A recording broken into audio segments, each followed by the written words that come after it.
तो hello friends, welcome back our pawn score x25 पर। तो आज की इस वीडियो में हम लोग बात करने वाला जो solution of simultaneous linear equation है या अलजेब्रिक इक्वेशन है, उसके सेकेंड जो आपका मेथड आता है सोल्व करने के लिए, गॉस जॉर्डन मेथड, जो कि न्यूमेरिकल मेथड 2 जो चैप्टर है उसके अंदर में आता है। ठीक है, ये भी आपका बहुत ही इंपॉर्टेंट कॉन्सेप्ट होता है, जिससे हम लोग क्या कहते हैं, आपका साइमल्टेनियस लिनियर इक्वेशन को सोल्व करते हैं। ठीक है, इस मैट्रिक्स में क्या बोलता है कि एक जो गॉस जॉर्डन मेथड है, एक टेक्निक होता है, ठीक है, जिसको यूज करते हैं लीनियर इक्वेशन को ट्रांसफॉर्मिंग करने के लिए। ठीक है, जो कि ये किस फॉर्म में रहता है, तो आगमेंटेड मैट्रिक्स को आपको RREF फॉर्म में सोल्व करते हैं। अब RREF फॉर्म मतलब होता है कि रिड्यूस रो एक्लोन फॉर्म।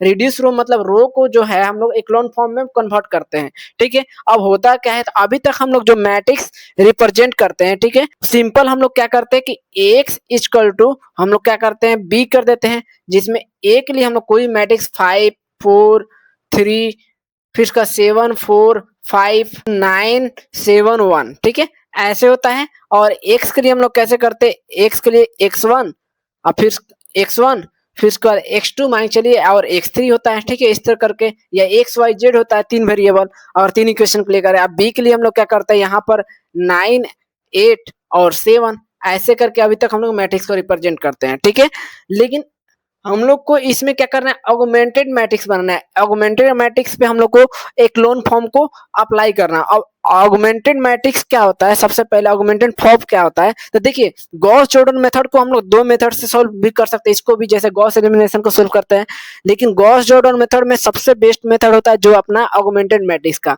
अब ऑगमेंटेड मैट्रिक्स जो होता है उसको हम लोग लिखते हैं ए कोलन बी, ठीक है, यानी ए रेशियो बी के फॉर्म में ऑगमेंटेड मैट्रिक्स को लिखते हैं इस तरह। यानी कोई भी अगर इक्वेशन दिया हो, ऑगमेंटेड मैट्रिक्स अगर रिप्रेजेंट करना है, तो ऐसे हम लोग 3 5 7 5 9 8 4 6 7। अब इक्वल के दूसरा साइड जो ये वाला इक्वेशन है, उसको हम लोग क्या करते हैं, यहाँ पर जो दे रहा है इसको हम लोग यहाँ पर इरेज करके, ठीक है, ये बंद नहीं करते हैं, और यहाँ पर क्या करते हैं, कोलन लगाते हैं, और फिर जो इक्वल के दूसरे साइड में इसमें है, तो यहाँ पर मान 12 होगा, यहाँ पे 17 होगा, और यहाँ पर क्या होता है, 19 होता है। ठीक है, मान के एग्जाम्पल लिया है मैंने। ठीक है, तो ये अपना इस तक करके ऑगमेंटेड मैट्रिक्स को रिप्रेजेंट किया था अभी तक। ठीक है, तो ऐसे आपको ऑगमेंटेड मैट्रिक्स कोई टफ नहीं होता है, सिंपल ही होता है, सिर्फ कॉलन लगा कर उसको रिप्रेजेंट कर जाता है। और इसमें हम लोग क्या करते हैं, आर ये फॉर्म लगाते हैं, यानी रो पर जो है जो रिड्यूस करते हैं रो को, और एक लोन फॉर्म को अप्लाई करते हैं, यानी रो ऑपरेशन करते हैं, फिर उसका मल्टीप्लीकेशन करते हैं। ठीक है, अब मान चलिए मल्टीप्लीकेशन का बात कर दिए, तो आपको मान कोई मैट्रिक्स दिया हो तो उसको मल्टीप्लीकेशन कैसे किया जाता है, तो एग्जाम्पल के 2x2 का मैट्रिक्स है 2 4 7 8। ठीक है, एक और मैट्रिक्स है 3 7 9 4।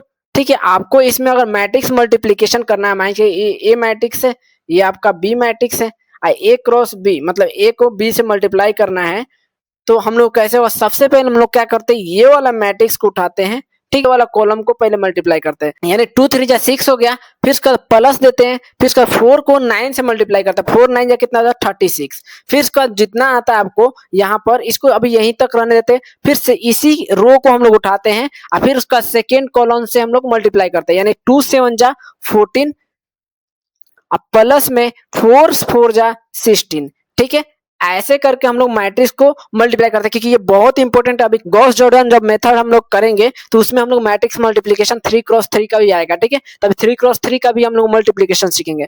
अब देखिए नेक्स्ट, जब पहला रो से दोनों कॉलम को हम लोग मल्टीप्लाई कर दिए, सिमिलर अब दूसरा रो को हम लोग पकड़ेंगे और फिर पहले रो से मल्टीप्लाई करेंगे। ठीक है, यानी 7 3 जा कितना हो जाए 21, फिर उसके बाद 8 9 जा कितना होता है, तो प्लस 22। ठीक है, ये हो गया, फिर उसका इसी रो से हम लोग सेकेंड कॉलम करेंगे, तो यानी 7 7 जा कितना होता है 49, प्लस 8 4 जा कितना होता है 32। जब ये हो गया, तब इसको फाइनल ऐड करके ए क्रॉस बी जो अपना मैट्रिक्स है, यानी ए को बी को मल्टीप्लाई किए, तो इसको पहले ऐड करेंगे, तो यहाँ पर 42 होगा, तब यहाँ पर कितना होगा 30 होगा, फिर उसके बाद यहाँ पर आपको 93, और यहाँ पर आपको कितना होगा 81। ठीक है, तो ये अपना ए क्रॉस बी मैट्रिक्स जो ए और बी को मल्टीप्लाई किए तो फाइनल आपको ऐसे करके मैट्रिक्स मल्टीप्लीकेशन होता है। क्योंकि अभी यूज होने वाला है तो आपको सभी मैं कॉन्सेप्ट समझा दे रहा हूँ कि कैसे कैसे काम करना है, ठीक है। अब ये तो हो गया 2x2 मैट्रिक्स। अब 3x3 का मल्टीप्लीकेशन कैसे होता है, ठीक है। अगर आता है तो बहुत बढ़िया, आप स्किप करके आपको आगे वाला पार्ट देख सकते हैं,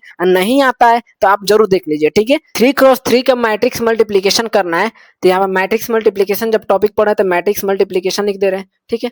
मैट्रिक्स मल्टीप्लीकेशन, अगर मैट्रिक्स मल्टीप्लीकेशन में कोई भी अगर 3x3 मैट्रिक्स का मल्टीप्लीकेशन करना हो तो सबसे पहले आपको ए गिवन होगा, ठीक है। तो ए में मान के 3 5 7 9 4, हम लोग 3 इक्वेशन क्लिक कर रहे हैं, ठीक है। ऐसे ही आपको मैट्रिक्स मल्टीप्लीकेशन करना है। 8 4 1 2, ये पहला हो गया। अगर बी से हम लोग को मल्टीप्लाई करना तो ये भी 3x3 अगर दिया हो या 2x3 करे 3 1 2 1 2 3 0 4 5, ठीक है। ये आपका हो गया। अब मल्टीप्लीकेशन करना है। सबसे पहले हम लोग को मल्टीप्लीकेशन ए क्रॉस बी करना है, यानी ए डॉट बी या ए क्रॉस बी। तो आपको सबसे पहले क्या करना है, पहले रो को लेना है और फिर उसके बाद इन तीनों को हम लोग क्या करेंगे, पहले कॉलम से तीनों एलिमेंट से हम लोग मल्टीप्लाई कर देंगे ये वाले पार्ट को, ठीक है।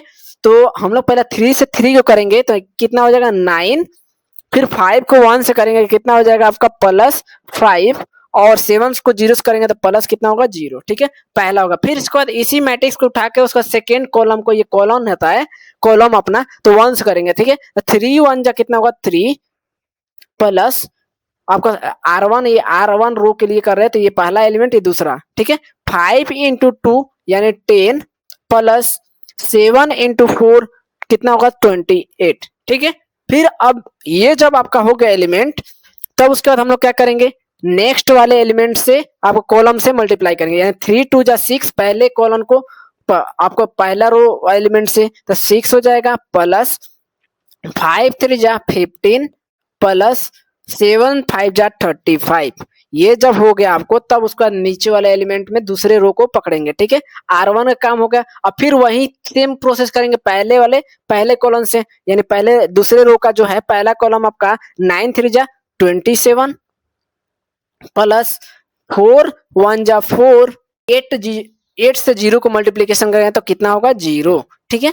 फिर इसका सेकेंड आपको कॉलम से करेंगे इसी को, तो 9 1 जा 9, 4 2 जा 8 और 8 4 जा 32, ठीक है। ये जब हो गया, फिर इसका नेक्स्ट को हम लोग किससे करेंगे, ये थर्ड वाले कॉलम से करेंगे तो 9 2 जा 18, 4 3 जा 12 प्लस 8 5 जा 40, ये आपका मिल गया। अब लास्ट आपका रो से फिर वही प्रोसेस करेंगे, तीनों कॉलम को मल्टीप्लाई। तो ये वाला रो हम लोग R3 ले रहे हैं, ठीक है। तो R3 के लिए हम लोग करेंगे तो 4 3 जा कितना होगा 12 प्लस 1 को 1 से मल्टीप्लाई करेंगे तो +1 और 2 को 0 से करेंगे तो +0, ठीक है। फिर उसके बाद इसी रो को हम लोग किसी सेकेंड कॉलम से करेंगे, यानी 4 1 जा कितना होगा 4 प्लस 1 2 जा कितना होगा 2 प्लस 2 4 जा कितना होगा 8, ठीक है। ये जब हो गया तो फिर उसके बाद इसको थर्ड कॉलम से करेंगे तो 4 2 जा कितना होगा, इससे करेंगे तो 4 2 जा 8 प्लस 1 3 जा कितना होगा 3